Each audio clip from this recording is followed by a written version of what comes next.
All right, you ready this time? I got screwed up by you. Not gonna. Oh, I guess. Hey there, viewers, and welcome back to the Self-Made Auto Channel.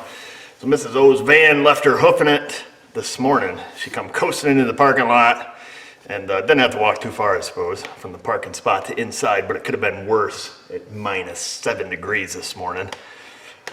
So why don't you tell us what happened? Well, you know, I've been nagging you to change my timing belt, and so here I am walking today. But good thing it's not the timing belt, so I'm off the hook. Could have been. It can't be. You got Bite me next time. whatever. Anyhow, her battery light is on, and it came on the other day, but it was still charging. So I said, "Drive it, woman." And apparently, whatever is wrong is wrong now. But the other day, legit, it did come on, but it was still charging because I shut the car off and the lights got dimmer, and I started it and they got brighter. So I assumed it was charging. Is that a technical test? That's a back road test. Oh. That's what I did. I shined the lights on the barn. I started it. Whoop, they got bright. I shut it off. They got dim. I'm like, it's charging. Drive it. But anyhow, the problem has come back with vengeance, and the battery was dead. So I'm assuming it's not charging, and she's taking my car. So apparently, if I want to get home tonight, I've got to fix the van. Didn't you tell me this morning that at least I have the other Honda to drive? Yeah, but I have no way home, is what I'm getting at. Well, it's one way to get the work done. So anyhow, I assume it's the alternator. I ordered one. I have one here. Now we have to test to see if that's what it is. Kind of a complicated charging system on these with their dual mode charging and electronic load detector and all that stuff. It's pretty complicated. You're gonna owe me big, is what I'm getting at. He's always telling me just trade it in so he doesn't have to fix it, but if you weren't fixing it, then, you know, the people won't be able to see what they want to see. Oh, so it's for the people. It's for the people. All right, so I'll attempt my best shot at explaining this. So we'll take and start the car up here. See, it starts runs. I did nuke the battery a little bit with the battery charger, so you can see the battery light is on. Now it's up here in the corner of the dash. Hopefully you can see it. So it is on. Now these are a computer-controlled battery charging system. So one thing we want to look at is, you know, does it have any codes in it? Which I've, you know, obviously already checked. It does not. So this system is pretty common on Hondas. They use what they call an electronic load detector. So it's like a essentially like an amp clamp that goes in the fuse box, and it can detect load essentially as it states. You can see right there it's sitting at 5 amps. So I turn the headlights on, you can see it's 17 amps, and then back down to 5. So just key on draw is 5 amps on this vehicle. We can see our battery is discharged, only 11.7. The electronic load detector works on a 5-volt signal, and that signal will change depending on load, and that's how the ECM interprets how much load is on the charging system, so it can put it in one of two modes. Either, it probably has a particular name, but either a low charge mode, where it'll simply put out like 12.6 to 12.8 volts, so it'll just maintain the battery. It won't charge it, it'll just maintain it where it's at. So that's our low charge mode, and then they have a high charge mode where it'll be 14.4 to 14.8 volts, something like that. When there's, I believe the 15 amp draw mark is there. I think that's their cutoff. When it's below 15 amps, they go into a low charge mode. And we're going to see that the alternator is a 4-wire alternator, 5 wires essentially counting the battery cable. We can see that it is demanding 99% duty cycle on that alternator because it is low. So we'll start it. That number should stay the same. So we're sitting here running. It is still commanding the field wire on at 99%. So essentially, full on, full charge. It's recognizing it's not being charged. So with that being said, let's head out under the hood. So I've got the Pico out here. Unfortunately, my printer has seen better days, and I'm not going to have a new one for a couple of days. So we're going to take a look at a wiring diagram here on the computer as opposed to printing it out the easy way. So we'll have a look here. You guys can see on the screen here is a picture of the alternator, and we can also see it is, as I mentioned, 5 wires. So we have pin 1 through 4 right here, and of course we have our big battery cable right here. So what we want to do is make sure that the ECM is indeed controlling the alternator before we deem it bad, which I assume it's bad. So we have an ignition wire that's right here. Circle on it with my mouse because I don't know how to do anything else. We scroll up, that should be fed from a keyed source fuse, which is fuse 18. So first and foremost, we need to make sure on this pin 1, this ignition feed, that we do have 12 volts, key on, engine off. We have our alternator light, our L terminal. So this is pretty common on alternators, have your light terminal. Sometimes this will ground the light bulb itself directly. In this case, it sends a signal to the ECM. The ECM in that point should put out data on the CAN bus to the instrument cluster. I don't know if we have a picture of the light on this diagram, we don't. But then what it will do, yeah, if we had the rest of the ECM, we would see that once this L terminal is grounded, I assume it grounds when there's a fault, and then through the CAN bus, it'll turn on the light. Then we come down to our field circuit, which is right here. So this is pin 4, your white with red. Now on these, I believe that is a 5-volt signal from the ECM on how to control the alternator field into the regulator. I could be wrong, but I'm pretty sure that's a 5-volt square wave is what we'll see there. It grounds it to turn the regulator on. So when voltage is low on that wire, so when we're looking at this on the scope, we're going to see that field wire theoretically at 99% duty cycle. That should be 0 volts. It should be all the way down. We should not see it high, because if it was high, it wouldn't be charging. And then we have the C wire. So this is your control wire on this system. The C wire, this white with green, where it plugs in the alternator, is also, I believe, a 5-volt signal. And depending on if that wire is high at 5 volts or low at 0 volts, it's going to depend on what charging mode we're in. So the easy way to remember these is, when the voltage is high, it's in high charging mode, and when the voltage is low, it's in low charging mode.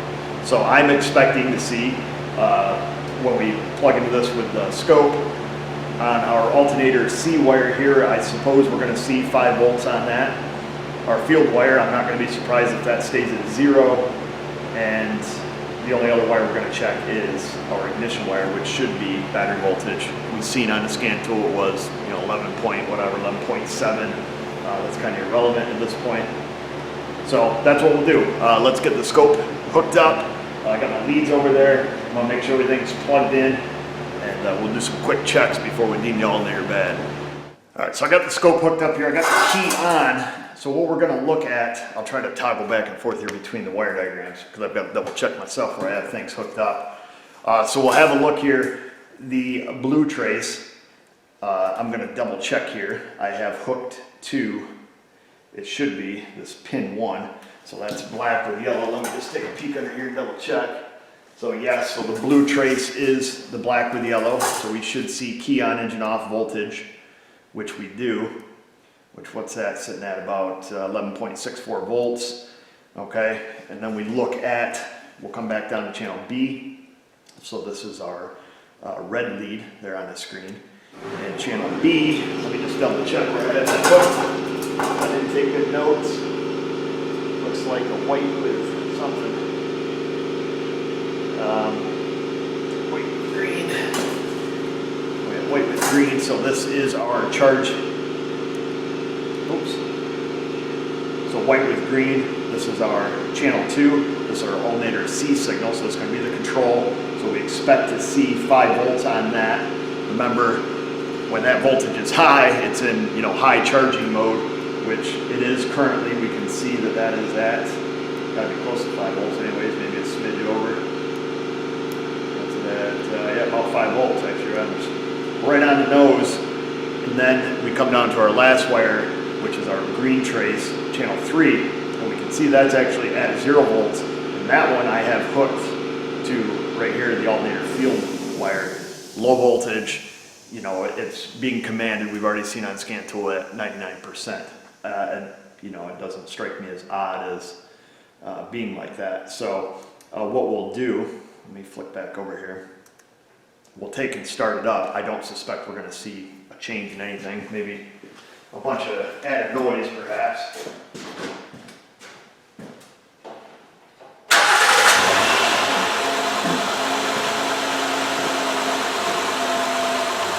so we see here with it running, I don't think anything has changed. We're still about 11.4 volts. So we're at about 5 volts here on the red trace. It's still commanding, you know, hey, charge. And we're still at 0 volts on the field wire. I'm gonna shut it off before things get too hot.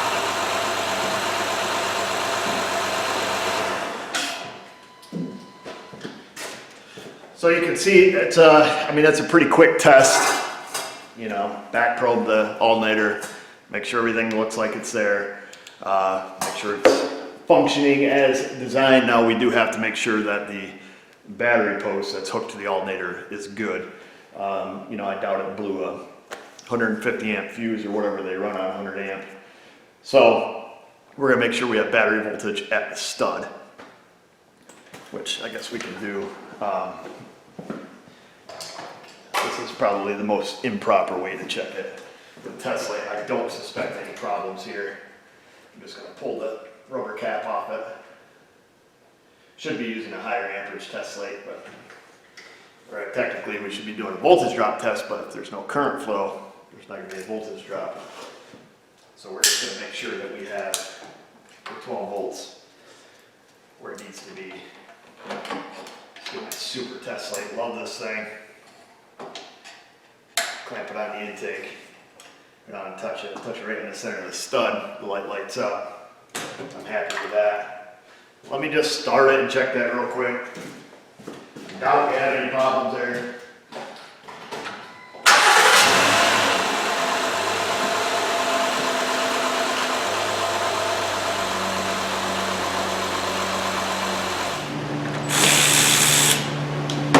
So we'll unhook the battery before we begin. Hope she knows her radio code, because I don't. We'll figure it out. I was half debating to not record the alternator R&R, but I think we'll kind of do a 2-for-1 in this video. We get a little bit of the electric gizmos, and then we get some mechanical mumbo jumbo. Now everybody's going to ask why I have a hood prop over here. That's because the alternator is right here. The factory hood prop is right smack in the way. So we'll do it like that. I don't know how much you guys are going to be able to see. It is snug. I'm hoping it comes out in this vicinity. We're going to give it a go. I know you may not be able to see a lot, but I'll try to explain the best I can as we go along. Being that I suspect it's going to come out in this area, I'm going to move a couple things, including the power steering reservoir. This should be a suction line.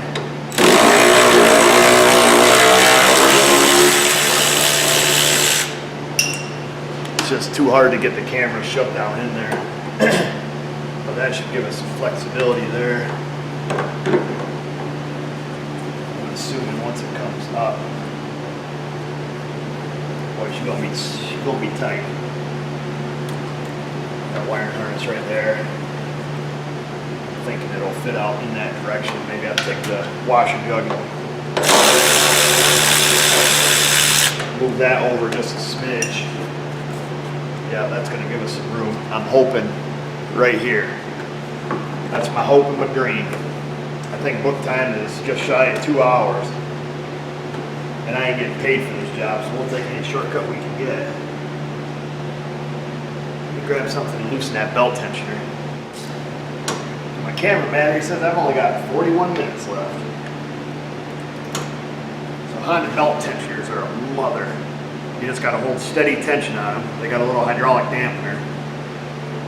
If you plan on doing that with a wrench, forget about it. Just keep holding.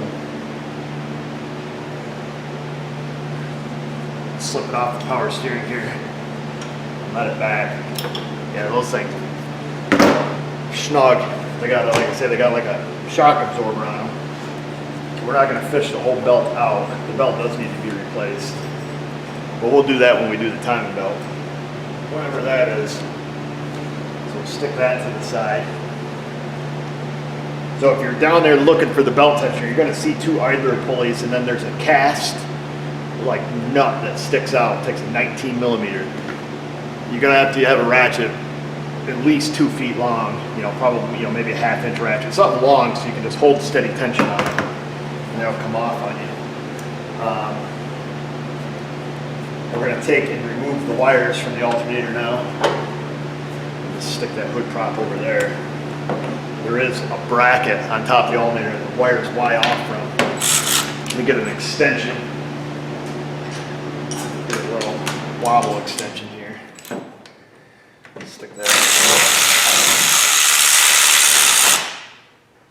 10 mil.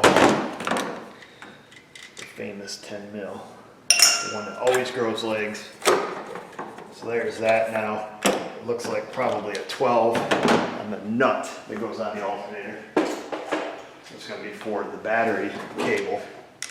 See if we can reach down and grab a hold of that.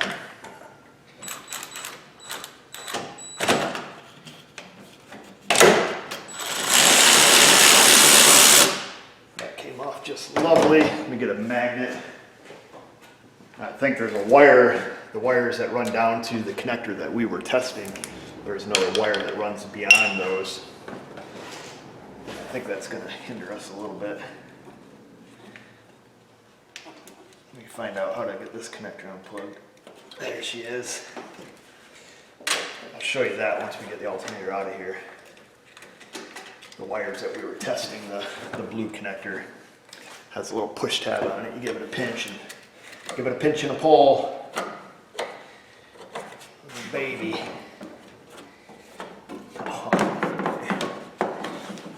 So I can't pull the harness completely out of the way because of, oh, you son of a monkey. On the back of the alternator, there is a Christmas tree fastener that holds the wiring harness that appears to go to the air conditioner. I'm going to piss around with that for about 1 second here. We'll see if we can't get that out. So I'm going to reach down with an upholstery tool on the back side of the alternator to see if I can't unclip it. I wish I could show you this, but I can barely see it myself. Ah, they think they're real funny guys at Honda, don't they? Junk, I told her to get rid of this thing. Come on, little fella. You can do it. Just got to get behind it. I don't know if it's a Christmas tree or if it's one of the wedgie ones, you know what I mean? You go in there and your fingers pop open on it. If it is, it ain't coming out in one piece, I'll tell you that. Let's see, it came out and it's in one piece. Unfriggin' believable. So it is the kind that go in like a barb. They go in and then they pop open. It actually popped out and did not break. Wow. Unbelievable. So that's good. Regardless if it doesn't really matter if it did break. We have those zip ties, we can just replace it. All right, I think we're almost done. Which obviously I'm completely lying. So it looks like there's a bolt. There's got to be a bolt at the top. I can't see it, but we're gonna give it the classic reach around. See what size it is. Where is it? Ha! Look at that, happens to be a 12. We just happen to have one out.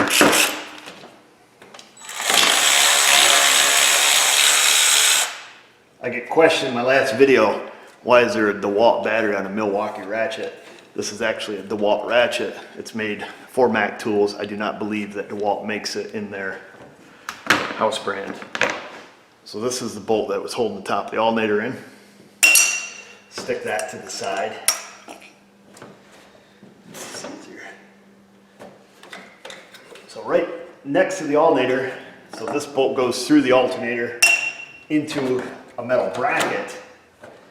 I'm going to pull that bracket right out of my way. Looks like a 12 also.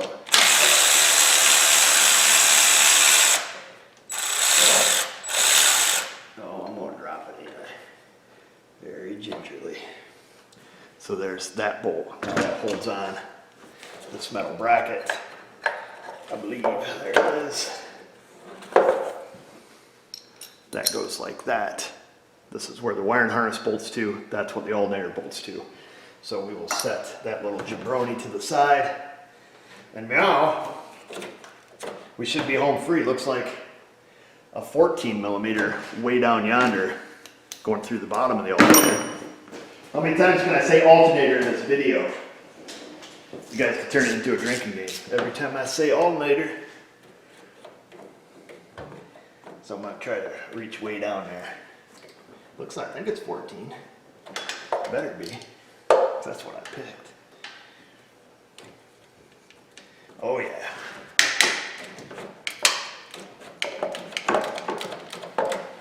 That's enough hand tool action for me. See if I can't get down here with this little fella. I don't know if she'll reach or not. Way down at the bottom. Just above the AC compressor pulley.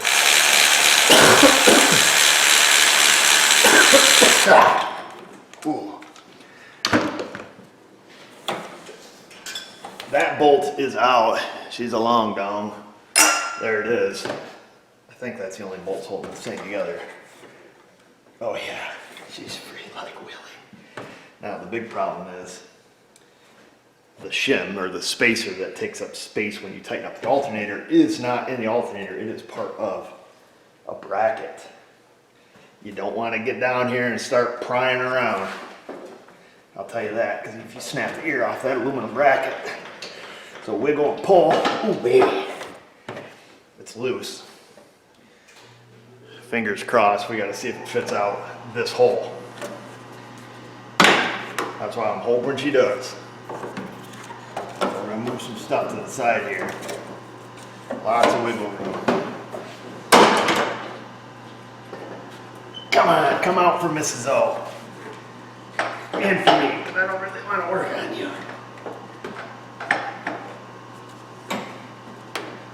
Oh, little fella.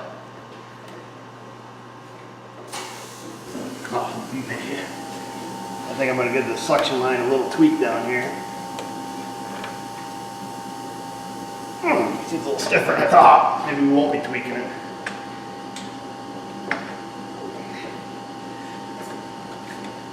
Sorry you guys can't see anything but my elbow. Neither can I. Maybe we should look at the instructions. Oh, I feel it. Oh, baby is born. Not quite yet, but we see the head anyways. Okay, she's up in this vicinity. Oh, for the love of Mrs.O, get out of there. Oh, baby, she's snug. How much room do you think? I think we can do some tweaking.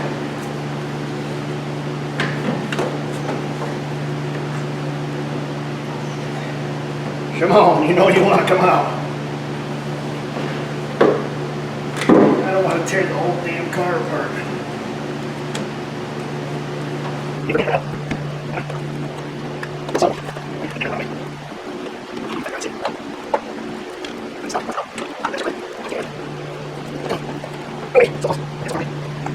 Get out of there. So actually they pop out pretty easy, as you can see. Anyhow, there's the bad one. Okay, so in an effort to preserve my battery here for the next few minutes, I'm just gonna take and get a new alternator. I'm gonna take the power steering reservoir, I'm gonna move it, so we're not fighting with that. Without having somebody else here to hold this washer jug nozzle or spout out of my way, it's a little bit tricky. The only other thing I did, as you probably saw, is the discharge line on the AC. Unclipped it from its bracket and kind of just tweaked it over to the side. No big deal. It does fit. It doesn't come out as hard as it looks if you had a second hand, or a third hand rather. And I did take the belt off, because once I got this out, the belt's just kind of laying willy-nilly. I'm gonna slip the new one in, get the bolts around, throw my camera on the charger here, and we'll be right back. And it's back in. It's way down there. Can't really show you. I'm gonna say if you can see that purple clip down there right next to that AC line, that's the wiring harness that I unhooked from the back of the alternator. I've got our scope back probe back in there. Everything is put back, AC line, washer jug, all that. I gotta top off the power steering here a little bit. Oh, excuse me, gosh. I elected not to take the reservoir out. I kind of shimmied it out of the way for us, pushed my washer spout out of the way, of course moved the hood prop, and with gravity as my assistant, was able to get it down in there a whole heck of a lot easier than it came out. I see, whoa! I see I did forget to put this wiring clip back on. See if I can do that one-handed like. Of course now I've got the AC lines all back on. Okay, so that's back in. I think we've got everything now. Put the discharge line back in its clip. I think we're good to go. Fingers crossed.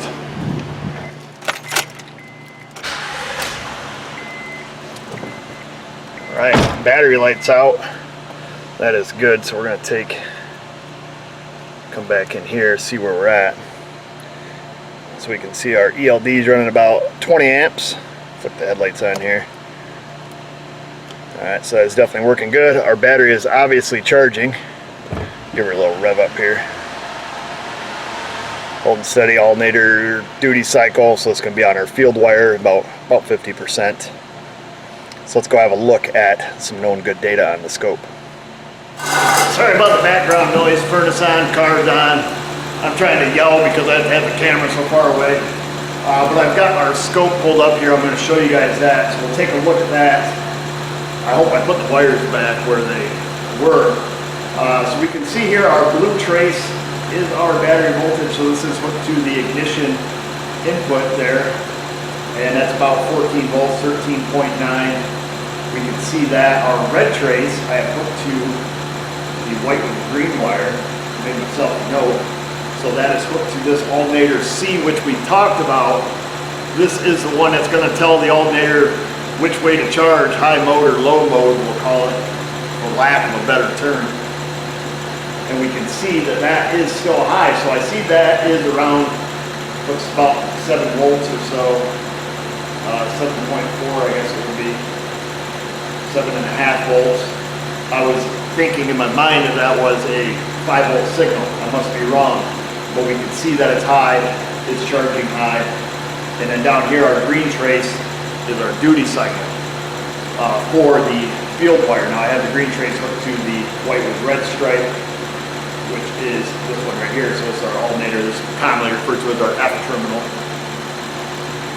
And we can see that that's toggling on and off, you know, to get up to whatever goal voltage it has set. So I'll let this run for a little while here. The battery was a little bit low. I should have charged it more. I didn't. So we'll let this sit here. We'll see. We'll watch on the scan tool, see if our charging rate decreases here. I think, like I said, I think about 15% or 15 amps rather is what it looks for on that ELD to decrease the voltage here on channel C to put it in a low charge state. So I'll let it run for a while. I gotta make sure my wires are back out of the way so they're not gonna burn up on the manifold. And we'll just do that just for the sake of seeing it. Obviously it works, so we did good there. So I've had it running quite a while. The fans haven't cycled yet. I'm a little nervous about my connectors down there so close to the exhaust. We can see we're still holding around that 17 amps. I'm pretty sure we got to get below 15 in order for it to go into low charge mode where it holds the battery just at, the battery voltage. Well, unfortunately, it's still just above that threshold. I believe it's 15 amps. I tried to find it in service info and I couldn't. Just trying to go off previous memory. Perhaps we can come back and revisit this. But for right now, I just want to go home. The alternator's in, it works. We were able to do some testing on it here to see, make sure that it had control of the field side of the alternator, the charge mode, made sure that signal was there, and obviously the ignition input. Now that the charging system is up and running, there are other tests that we can do on this, voltage drop on the power and the ground, and make sure everything's happy there. It appears to be working. When we look at scan data, we can see the amperage demand of the system through the ELDL, the electronic load detector that Honda uses in the fuse box. So we'll think of that like an amp clamp, runs on a 5-volt reference, and depends on how it pulls that voltage. It calculates that into how many amps the system is drawing. With the battery being as low on charge as it is, we're not going to see this go in low charge mode. I am going to test that battery after I know it's been, fully replenished. Make sure we're not going to hurt our new alternator, of course. And we'll leave it at that. I can take a capture of this known good as it's working. I'll save it. I'll put it in the link below. There will be a link down there too where you can get the Pico software for free and look at this waveform if that is of any interest to you. So that'll be down there. Other than that, I hope Mrs. O's happy now. Car's working again. Got to get to that timing belt at some point. Somewhere down the road someday. In the meantime, if you haven't subscribed to our channel and you like our videos, I ask that you do, and while you're down there, click that notification bell so you know when we roll out videos each and every week. Find us on our social media, Facebook, it's about it, Google+, Patreon, and just remember, viewers, if I can do it, you can do it. Thanks for watching.